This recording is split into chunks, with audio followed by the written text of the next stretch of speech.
Ladies and gentlemen, William Barr is testifying before the Senate, and I'm going to read you his actual statement to the Senate. The full statement is as follows. Good morning, Chairman Graham, Ranking Member Feinstein, members of the committee. Thank you for the opportunity to appear today to discuss the conclusion of the investigation. The conclusion of the investigation. It's done. The investigation's over. Doesn't matter if Mueller is upset. Doesn't matter if Democrats want to continue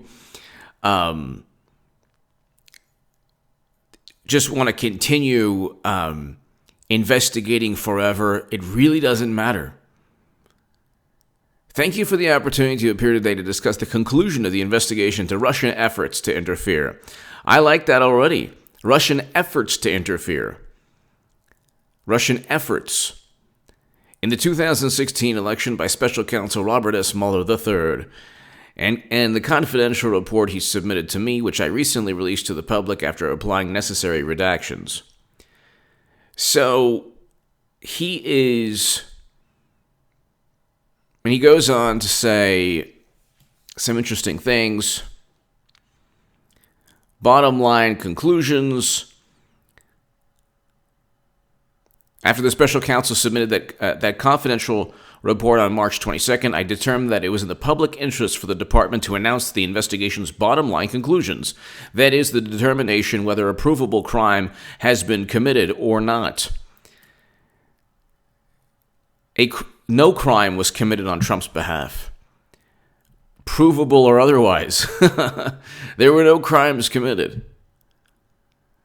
And so, the guy's like a legal scholar. I have no clue why he's bringing up provable crime, but I did so in my March 24th letter.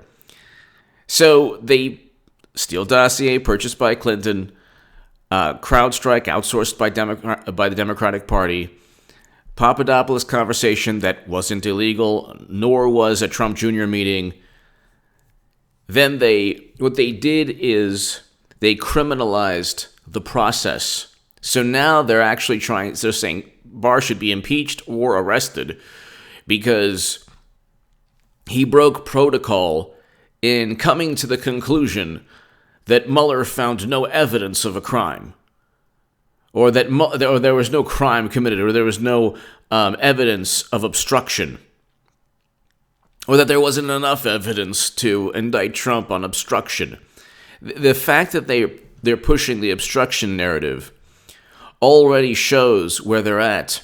They never had any collusion because they fabricated a hoax, a myth, like what Trump calls just an investigation that was completely unlawful to begin with. You had Comey leaking classified memos, all of these things. But what they're doing now is they're falling back. Plan B is obstruction. You got in the way of our unlawful investigation. So you got in the way somehow of our efforts to remove you from the presidency. That's the audacity they have. The audacity. You have overt criminality with Clinton. And that's what I'm saying. This is not sustainable politically. She'll eventually get indicted. She'll run for president. She's running. She'll get indicted and lose. She'll lose, eventually get indicted after she's lost. Because the one thing that's propping up Clinton right now is the media, Hollywood, and the Democratic Party that she essentially controls, according to Donna Brazile. So don't just trust me. Donna Brazile wrote in Politico, like she wrote in her book, that that Hillary had a secret agreement with the DNC, and that, that's it. Secret agreement with the DNC. She basically ran the show. Bernie never had a chance, and nobody knew that. We knew eventually from the DNC emails. But notice how nobody talks about the DNC emails or Clinton's campaign emails. Why is that? It's pristine information.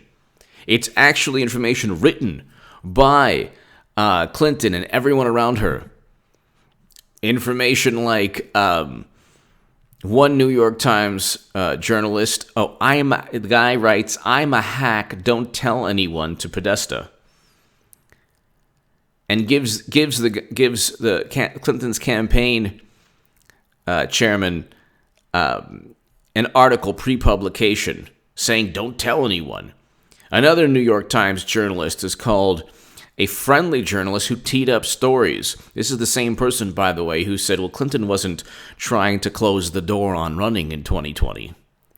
So let's just go on. I mean, he's going to have to reiterate everything that he said in March. There was no collusion and there's no obstruction. So he's telling the Senate isn't going to have him. I don't believe the Senate is going to have William Barr speak to committee counsel like lawyers. The House just wants a show trial. They are so upset that 2 years of cable news and New York Times and MSNBC and BuzzFeed and all of these publications saying that Trump and Michael Cohen was in Prague and Trump, what about this? What about that? Oh my God, the walls are closing in. This doesn't look good for Trump. It looks really bad for Trump. Oh, and we find out the Mueller team found nothing. They found a lot of people who lied to FBI agents, and those FBI agents were just looking for lies. What they've done is corrupted the FBI. At least maybe not everyone. There's probably a lot of good people at the FBI, but the top leadership, nobody trusts the quote-unquote American intelligence community. It's like a lack of intelligence. This is not national security. None of this is. This is an extension of the Democratic Party. It's not national security. Well, do you want a foreign power to hack the DNC? I don't care. I actually really don't care. They didn't. We have no clue if Russia did. But if it's to inform the country that Bernie Sanders was cheated, and Bernie, look, like I always say, he took a dive, and he promoted the same myth that says that he and Jill Stein were part of a Russian plot to hurt poor Hillary. But, I mean, it's like, that's not national security. That's not going to save, it's not going to save lives. It's not interfering in our in the election integrity. You have literally this is where they're at now. They had a primary where they actually rigged and cheated hundreds of thousands of voters. Millions of voters, actually. And they took $200 million from these people. And only Jared Beck, Elizabeth Beck, and Nico House, he has a YouTube channel, Nico House. He'll be at 100,000 very soon. He's awesome. 100,000 subs very soon. Subscribe to Nico House. But these three, Jared Beck, Elizabeth Beck, and Nico House, waged the DNC fraud lawsuit that nobody on the left wanted to talk about for some reason. Because, gosh, it just rubbed people the wrong way. We just have to, it's just politics. But wait, which one is it? Was Bernie Sanders given every chance to win, and it's just politics? Or was it a national nightmare, an invasion in our democracy, where Russia hacked the DNC to inform this country that Bernie was cheated, thus swinging the election, but miraculously giving Clinton the popular vote? How does that work? You give Clinton the popular vote. You miraculously give Clinton the popular vote, but you just, no, swing states, no. Which Facebook ads, by the way, swung swing states? How many people were influenced in Ohio or Michigan or Pennsylvania or Florida or Wisconsin? Anybody know? How about nobody knows?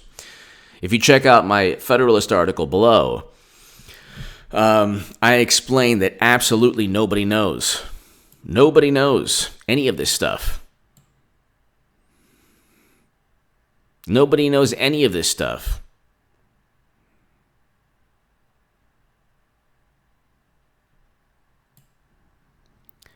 But he's going to talk about Russian interference. The bottom line conclusions here we have.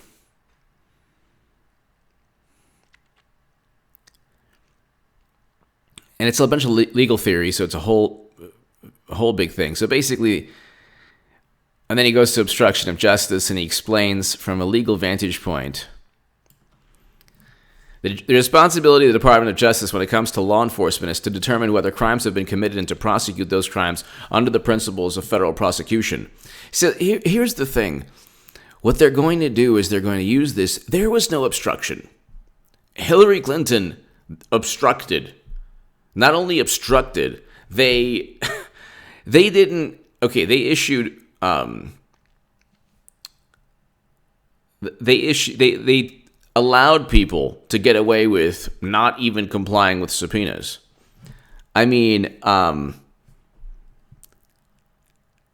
they were giving away. They allowed people to just not testify. They didn't get people on crimes that had nothing to do with the Clinton email probe, like they did with Trump, with Manafort, and they didn't get people on process crimes. They interviewed Clinton because it was an FBI criminal investigation, but apparently she wasn't under oath, and it was Peter Strzok who said, "We'll stop Trump." They gave immunity deals, handed them out like candy.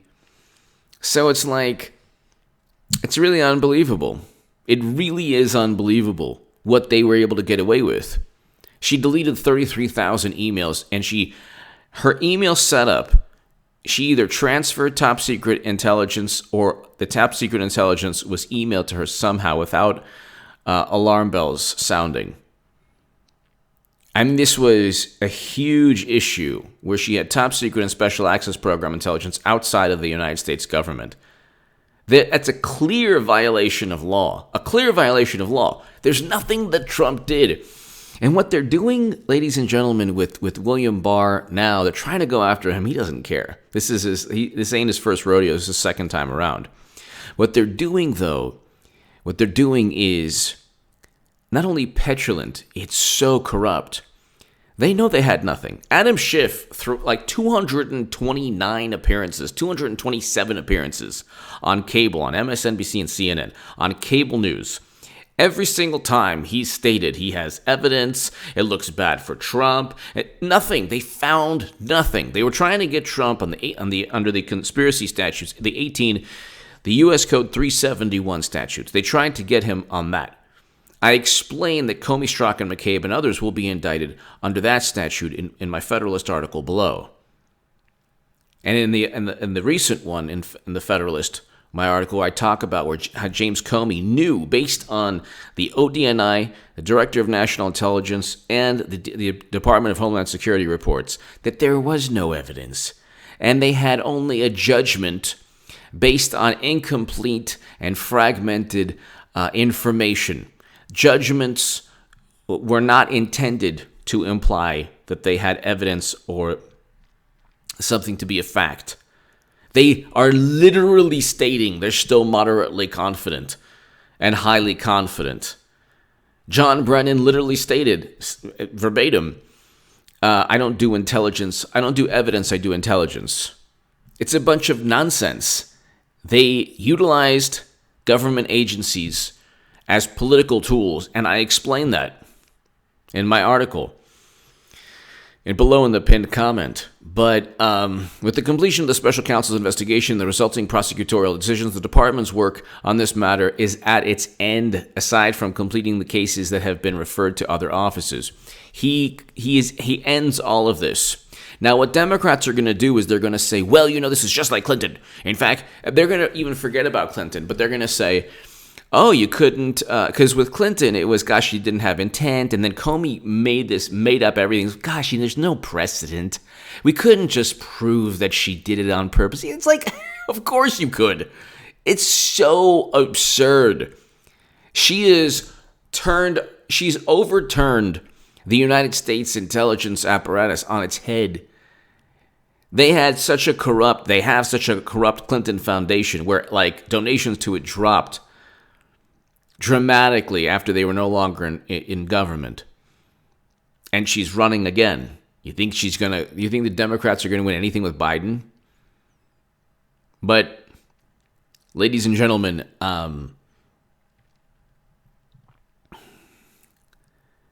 he is basically stating in the Senate right now that and I'm doing this, a couple hours before he's testifying, but he's stating, I can tell you, he's stating, look, it's over. It's done. And if the Republican senators are smart, they will ask, well, hey, were Comey's memos classified? What about Peter Strzok? What about Glenn Simpson? He's not mentioned in the report. Fusion GPS, they're not mentioned in the report. Bruce Orr is only mentioned once. It's just his last name. How many team lawyers, attorneys in the Mueller team donated to Democrats? Did you have any Trump voters? Did you have any Republicans? Because there were no Republicans. There were like 13 registered Democrats and the others were unregistered. They every single aspect of this is so outlandish. It's so outlandish that this is not sustainable. It's not sustainable because Trump at any moment in time can declassify information. And William Barr, when this is all done, because now they're having a fit, the usual meltdown, they found no collusion, there's no obstruction, just because Comey said something. They're going back, and like, well, Comey said that in his memos that you tried to tell him to lay off Michael Flynn. That's not obstruction. Michael Flynn was set up. He never committed a crime. So the only thing they could fall back on is, well, he lied to Peter Strzok. No, he didn't. James Comey and Andrew McCabe said that he didn't. If you pled guilty, that's, you don't want to prolong. We didn't know how long the Mueller probe was going to go on. So, and I explained in one of my Federalist articles that he should be pardoned. Michael Flynn should be pardoned. He's an honorable man. They set him up and framed him. And I got to say, Trump made a mistake. Trump made a mistake. He should have pushed back on that.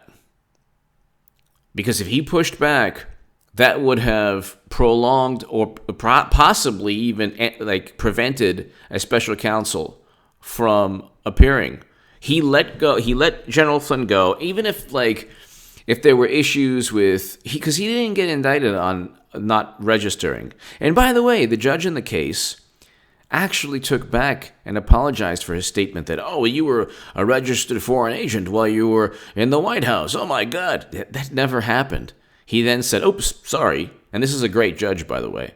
This is actually a very good judge. He knows what's going on. He was actually, he also has a Clinton email case where he's like, oh, my God. What Clinton did was unbelievable. But he actually said, oh, yeah, sorry, you ended your your tenure as a lobbyist before you became national security advisor, which is, but of course the headlines say, oh, my God, he's a traitor. Nope, never happened. Even the judge said, oh, he misspoke.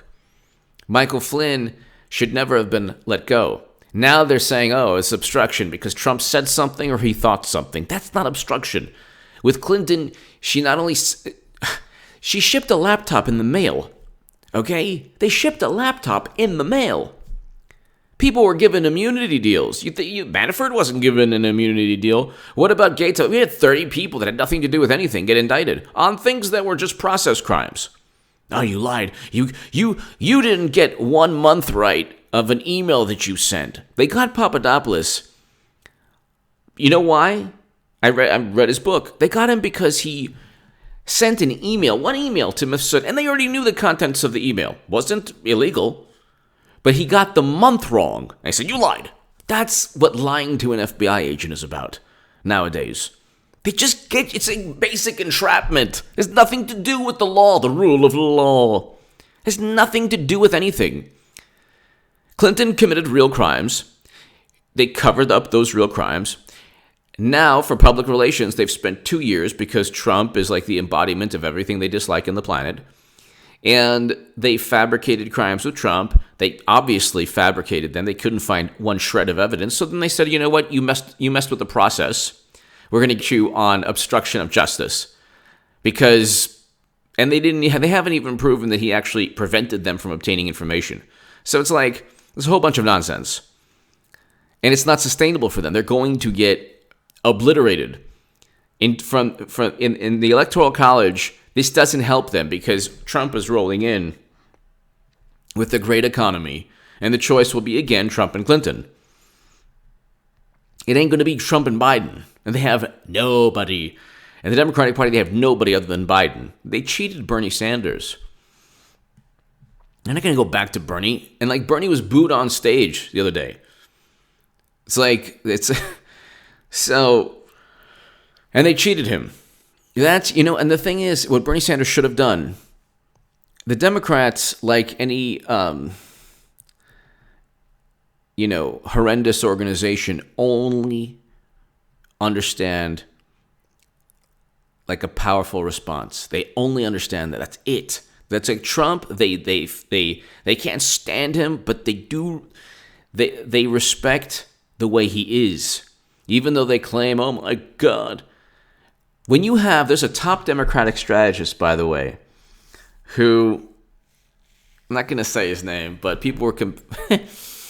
He was like. He's brought my name up a couple of times, but it's like this one of the top Clinton Democratic strategists. And he hated Bernie Sanders in 2016. And now he's saying, oh, I was wrong about Bernie because Bernie's no longer a threat to anyone. If he thinks for 1 second that he changed the conversation, I don't see any Medicare for all bills going through Congress. They utilized Bernie Sanders and his voters. They changed nothing. The same people who were in power in the Democratic Party, Clinton and everyone else, mainly Clinton, are still in power. She's going to run again. When she runs again, everything I've been saying will be vindicated more than ever. Anyway, give me your thoughts below. Hit subscribe. Regardless of who runs on the Democratic side, let's just say I'm wrong, which I won't be, but let's just say I'm wrong. Trump will win. And I called Trump winning like a long time ago. I think like the day after the 2016 election. I'm like, if Democrats don't change, Trump's going to win again. I'm voting for Trump in 2020. He's a great president. And I explain why Bernie Sanders supporters should vote Trump 2020 below in the pinned comment in one of my Federalist articles. Thank you so very much, ladies and gentlemen. Interesting day today. I'll have live streams and uploads a bit later. Thank you.